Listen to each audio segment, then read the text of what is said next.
몇 달 전에 사우디아라비아의 한 조사 기관에서 전 세계에 있는 24개국의 18세 이상의 5만 7천여 명을 대상으로 한 설문조사 결과를 발표했습니다. 지금 자신의 삶에 만족하는지에 관한 질문에 만족한다라고 대답한 비율은 한국이 39%로 24개국 중에 가장 낮았다고 합니다. 그 다음 낮은 국가가 41%의 튀르키예였고 그 다음은 43%의 일본이었습니다. 반면에 만족도가 높았던 나라는 사우디아라비아, 이집트, 인도였다고 합니다. 지금의 자국 상황에 대한 만족도 역시 한국과 프랑스와 아르헨티나가 각각 14%로 최하위에 머물렀습니다.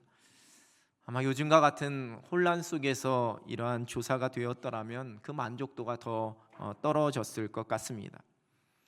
삶에 대한 이러한 만족도에 있어서 가장 중요하게 생각하는 조건이 생활비라고 답한 비율은 튀르키예가 가장 높았고 그 뒤로 아르헨티나, 멕시코, 인도네시아 그리고 우리나라는 47%로 5위였습니다. 반면에 인도나 독일이나 스웨덴과 같은 나라들은 이러한 경제적 측면, 만족도에 있어서 경제적 측면을 중시하는 비율이 상대적으로 낮았다고 합니다. 여러분은 삶의 만족에 대한 질문에 그리고 그러한 만족에 있어서 가장 중요한 것이 무엇인지에 관한 질문에 어떻게 대답하시겠는지요? 아니 조금 범위를 좁혀서 올 한 해를 만족하시는지 묻는다면 그리고 무엇 때문에 만족스러운 한 해였는지를 물어본다면 여러분은 어떻게 대답하시겠는지요? 2024년 마지막 주일입니다. 한 해를 정리하는 마무리하는 마지막 송년주일, 오늘 본문에 기록된 사도 바울의 고백 속에서 우리가 드려야지만 되는 믿음의 고백을 발견하게 됩니다. 본문은 사도 바울이 자신에 대해서 사람들이 어떻게 생각하고 말하고 있는지에 관계없이 자신의 고백이 무엇인지를 기록하고 있습니다. 속이는 자 같으나 참된 자, 무명한 자 같으나 유명한 자, 죽은 자 같으나 살아있는, 징계를 받는 자 같으나 죽임을 당하지 않고, 근심하는 자 같으나 기뻐하고, 가난한 자 같으나 부유하게 하는 자요, 아무것도 없는 자 같으나 모든 것을 가진 자다, 이렇게 고백하고 있습니다. 앞에 말하고 있는 모습은 세상의 잣대와 세상의 기준, 세상의 생각으로서의 바울을 향한 사람들의 평가입니다. 그리고 뒤에 고백하는 모습은 믿음으로 선포하는 자기 스스로에 대한 바울 자신의 평가입니다. 속이는 자는 바울을 음해하려는 사람들이 바울을 사기꾼이나 거짓 사도라고 칭하는 것을 말합니다. 누군가를 속여서 자신의 이익을 취하려고 하는 또는 스스로 허황된 진리나 확신 가운데 속아서 살아가는 거짓된 사람이라 사람들은 바울을 손가락질했습니다. 그러나 자신은 참된 사람이다 라고 대답합니다. 진실하고 정직한 사람이라는 의미입니다. 영원한 진리는 오직 십자가 복음뿐이기에 자신이 이 복음의 진리 가운데 서 있는 결코 거짓되거나 허황된 사람이 아니라고 선포하고 있습니다. 오직 복음을 붙잡고 살아가는 사람만이 참된 사람입니다. 9절에 무명한 자로 번역된 헬라어는 무시하다라는 뜻을 가지고 있습니다. 초대교회 당시에 바울은 예수님의 제자도 아니었고 과거에 예수 믿는 사람들을 핍박하던 자였기 때문에 그는 사도의 자격이 없다라는 그 비난과 무시를 끊임없이 받았습니다. 또한 율법의 열심이었던 바울이 이제 복음을 전하는 것에 열심인 모습으로 인해 유대인들도 그를 배신자라 칭하면서 무시했습니다. 그러나 바울은 자신은 결코 그렇게 무시당하는 자가 아닌 오히려 유명한 자다 이렇게 고백합니다.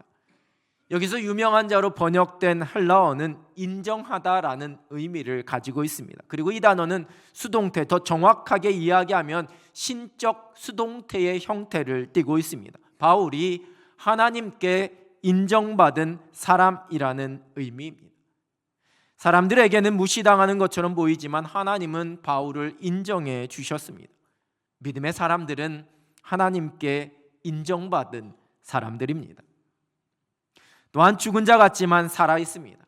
바울이 복음을 전하면서 죽음까지 내몰렸던 그 순간 돌에 맞아 죽어서 셋째 하늘을 체험하고 다시 살아난 그 경험에 대한 고백일 수도 있지만 여러분, 이는 궁극적으로 예수 그리스도 안에서 옛 자아가 죽고 새로운 피조물로 살아가는 것에 대한 고백입니다.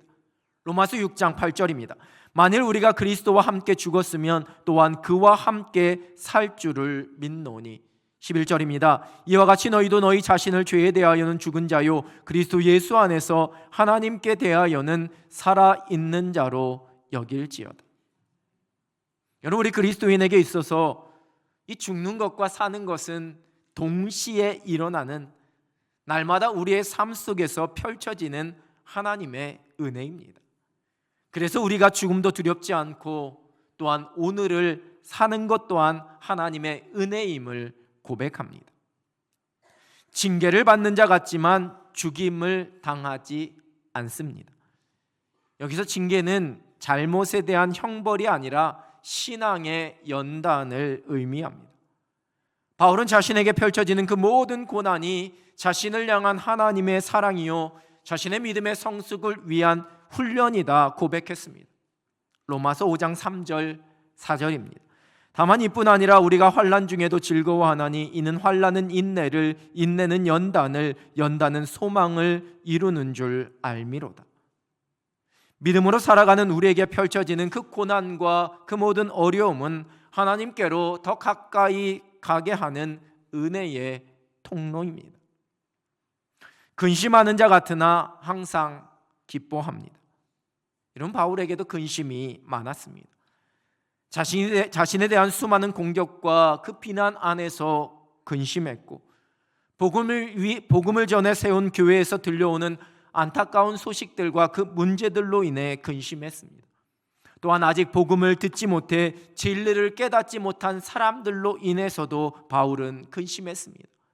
그 마음을 로마서 9장 1절 중반절에서 이렇게 고백하고 있습니다. 나에게 큰 근심이 있는 것과 마음에 그치지 않는 고통이 있는 것을. 그러나 이러한 많은 근심 속에서도 바울은 그 근심에 눌려서 낙심하거나 의기소침하거나 주저앉지 않았습니다. 그 모든 근심과 염려가 하나님 앞에서는 아무것도 아니라는 것을 깨달았기에 하나님께서 예비해 두신 궁극적인 기쁨이 무엇인지를 분명히 알고 있었기 때문에 믿음으로 하나님께서 주시는 그 기쁨을 누리며 또한 그 기쁨을 교회들에게 권면했습니다. 로마서에서도 빌립보서에서도 데살로니가 전서에서도 항상 기뻐할 것을 자신에게 그리고 성도들에게 선포합니다. 그리스도인은 근심 속에서도 항상 기뻐할 수 있는 사람들입니다. 가난한 자 같으나 많은 사람을 부요하게 한다 말합니다. 여러분, 바울은 가난한 사람이었습니다. 다른 사람을 부요하게 하기는커녕 자신의 쓸 것도 넉넉하지 않은 사람이었습니다. 그런데 자신이 많은 사람을 부요하게 한다 고백합니다. 여기서 부요하게 한다는 헬라어는 어떤 물질적인 측면이 아니라 영적인 풍요로움을 의미하는 단어입니다. 바울은 항상 예수 그리스도 안에 있는 그 풍성함을 나누는 삶을 살아갔습니다. 에베소서 3장 8절입니다. 모든 성도 중에 지극히 작은 자보다 더 작은 나에게 이 은혜를 주신 것은 측량할 수 없는 그리스도의 풍성함을 이방인에게 전하게 하시고, 그리스도 안에서 먼저 된 우리는 많은 사람을 부요하게 할 수 있는 예수 그리스도 안에서 그 풍성함을 전하며 살아가야지만 되는 사람들입니다. 아무것도 없는 자 같으나 모든 것을 가진 자입니다. 세상의 기준으로 볼 때 바울은 물질은 물론이고 그 어떤 것도 가진 것이 없는 사람이었습니다. 그러나 자신은 모든 것을 가진 자다 이렇게 고백합니다. 이 땅이 아니라 저 하늘나라에 자신을 위해 예비되어져 있는 영광스러움, 하나님께서 허락하실 면류관, 미래에 펼쳐지게 될 영원한 소망을 바라보았기에 모든 것을 가졌다 고백합니다. 또한 지금 이 세상 속에서도 하나님께서 은혜로 모든 것을 채워줄 것이기에 내가 모든 것을 가진 자라 고백할 수 있었습니다. 빌립보서 4장 19절입니다. 나의 하나님이 그리스도 예수 안에서 영광 가운데 그 풍성한 대로 너희 모든 쓸 것을 채우시리라. 하나님의 나라와 그 의를 구하며 살아가는 우리는 하나님께서 모든 것을 채워주시는, 그래서 모든 것을 가진 자로 이 세상을 살아가는 사람들입니다. 오래전에 청년 사역을 할 때 교회 많은 일들을 맡아서 헌신하며 지쳐 있었던 한 자매의 이야기를 들어준 적이 있습니다. 주일은 물론이고 평일에도 늘 그 교회의 일이라면 최선을 다해 헌신하던 친구였습니다. 교역자였던 제가 봐도 차라리 그냥 교회 직원이 되거나 사역자로 아예 매일 교회 출근하는 것이 더 낫겠다 싶을 정도였습니다. 근데 감당해야지만 되는 일이 너무 많았기 때문에, 그리고 너무 잘하니까 이 일 저 일을 더 많이 맡겼기 때문에, 또한 그렇게 일하면서 받게 되어지는 크고 작은 상처, 또 교회에서 많은 성도들이 당연하다 여기면서 너무 쉽게 대하는 무례함에 지쳤는지 이제 더 이상 헌신하고 싶지 않다고 다 그냥 내려놓고 싶다면서 속상한 마음을 털어놓았습니다. 그러면서 저에게 이렇게 이야기했습니다. 목사님, 제발 저에게 하늘의 상급이 클 거라는 그 이야기만큼은 하지 말아주세요. 여러분 무슨 말인지 아시겠는지요? 그건 다 안다는 겁니다. 다 알고 있지만 그래도 지치고 힘든 건 어쩔 수 없다라는 겁니다. 그래서 오늘 본문에 기록된 바울의 고백이 결코 쉬운 고백이 아닙니다. 우리는 말씀을 통해 머리와 지식으로는 이 모든 것을 다 알고 있지만 우리의 실제의 삶 속에서는 우리의 무시당함이, 우리에게 찾아오는 고난과 어려움이, 우리의 근심이, 우리의 가난함이, 아무것도 가진 것 없는 것 같음이 늘 우리를 힘들고 지치게 만듭니다. 때로는 우리를 초라하게 만들고 낙심하게 만듭니다. 아무것도 보이지 않는 허무함 속에서 소망을 잃어버리게 만들기도 합니다. 올 한 해를 마무리하면서 여러분의 손에는 무엇이 쥐어져 있으신지요? 오해받은 일들, 억울한 일들이 그 마음을 짓누르고 계시지는 않으신지요? 무시당하고 인정받지 못한 것 같은 일들로 인해 속상하지는 않으신지요? 내가 원하지 않고 뜻하지도 않은 고난과 어려움으로 인해 힘겨웠던 일들이 생각나면서 차라리 얼른 이 한 해가 빨리 갔으면 좋겠다 생각되지는 않으신지요? 연말이 되었지만 여전히 해결되지 않은 커다란 근심이 묵직하게 내 속에 자리 잡고 있어서 기쁨보다는 슬픔과 염려가, 내년을 향한 희망과 기대보다 걱정과 근심이 가득하시지는 않으신지요? 나름대로 열심히 땀 흘리며 산 것 같은데 내 손에 쥐어진 것은 아무것도 없는 것 같은, 내 삶이 더 나아지지도 않았고 많은 소득이 주어지지도 않았고 어떠한 열매도 남은 것 없이 이 한 해가 그냥 지나간 것 같은 그러한 생각이 드시지는 않으시는지? 여러분, 우리의 기준과 우리의 가치관이 믿지 않는 사람들이 가지고 있는 그러한 가치관과 똑같을 때에 우리는 아무것도 가진 것이 없는 초라하고 불쌍한 자일 수밖에 없습니다. 올해도 내가 목표한 것을 이루지 못한 아쉬움과 후회가 더 크고 속상함과 억울함과 좋지 못한 기억과 여전히 해결되지 않고 아무런 변화도 없는 커다란 현실, 그리고 그에 대한 염려만 남게 될지도 모릅니다. 그러나 믿음의 눈으로, 하늘의 가치관으로 우리의 인생과 우리의 시간과 지나온 한 해를 돌아볼 때 우리는 바울처럼 믿음의 고백을 드릴 수 있습니다. 우리는 오직 진리 가운데 살아가는 참된 자요, 하나님께 인정받은 자요, 영원한 생명을 누리는 살아있는 자요, 결코 망할 수 없는 자요, 항상 기뻐할 수 있는 자요, 많은 사람을 부요하게 할 수 있는 자요, 모든 것을 가진 자라고 고백할 수 있는 겁니다. 왜냐하면 하나님이 우리를 그러한 사람이라고 말씀해주고 계시기 때문입니다.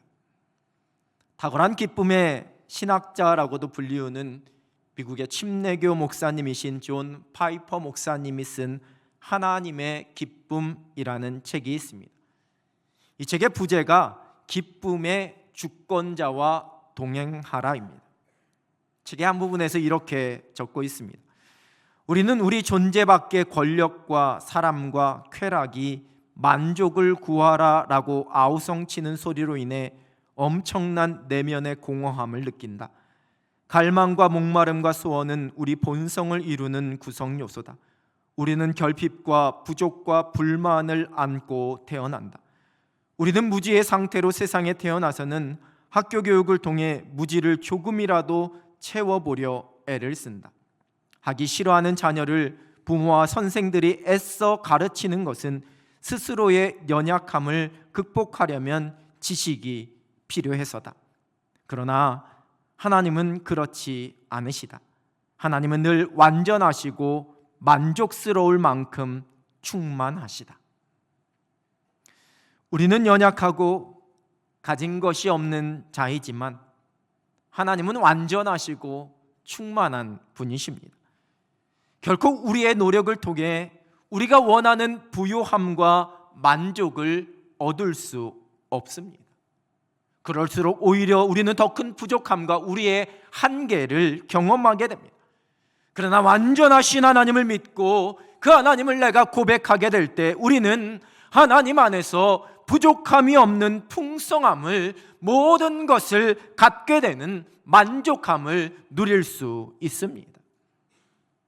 2024년 한 해 만족스러우셨는지요? 비록 올 한 해도 내 삶 속에 만족스럽지 못한 일이 많은 것 같고 우리의 가정과 우리의 자녀들에게 아쉬운 일들이 많아 속상할 수 있습니다. 교회 안에서 경험한 크고 작은 일들 속에 좀 서운하기도 하고 실망이 되는 그러한 일들도 있을 수 있습니다. 어수선한 나라의 상황 속에서 여전히 혼란스럽고 염려가 될 수도 있습니다. 그러나 우리가 이 모든 상황 속에서도 살아계신 하나님의 신실하심을 믿고 하나님을 의지합니다. 그 하나님의 은혜의 손길이 지금까지 올 한 해 동안에 우리를 인도해 주셨고 우리에게 모든 것을 채워주셨음을 고백합니다.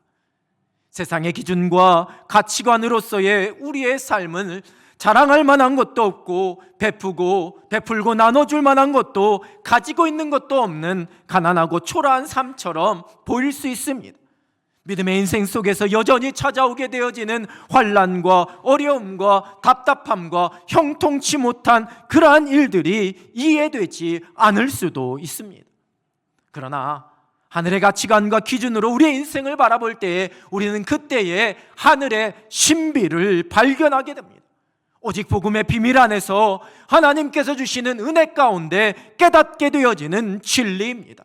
올 한 해도 하나님께서 우리에게 모든 것을 채워주셨습니다. 우리의 머리로 이해되는 것들도 우리의 머리로 이해되지 않는 것들도 그 모든 것은 하나님의 은혜요 하나님의 사랑의 손길입니다.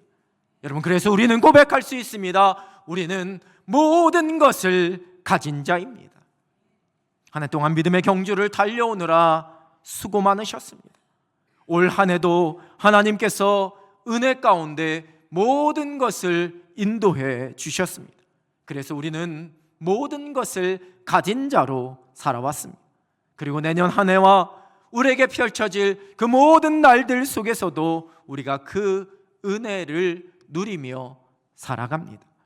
그리스도 안에서 모든 것을 가진 행복한 사람으로 하늘의 풍성함을 누리며 끝까지 믿음의 경주 은혜로 달려갈 수 있는 여러분 되시길 우리 주님의 이름으로 축원합니다.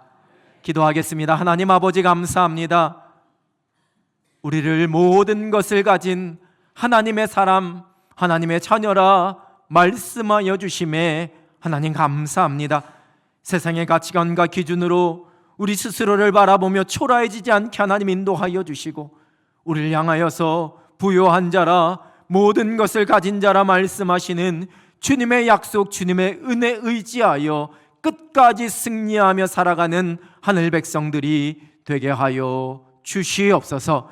모든 것이 은혜임을 고백하며 하나님의 은혜와 감사의 찬송 가운데 한 해를 마무리하고 또 새로운 한 해를 시작하는 하늘 백성들 되게 하여 주시옵소서. 예수 그리스도의 이름으로 기도드립니다. 아멘.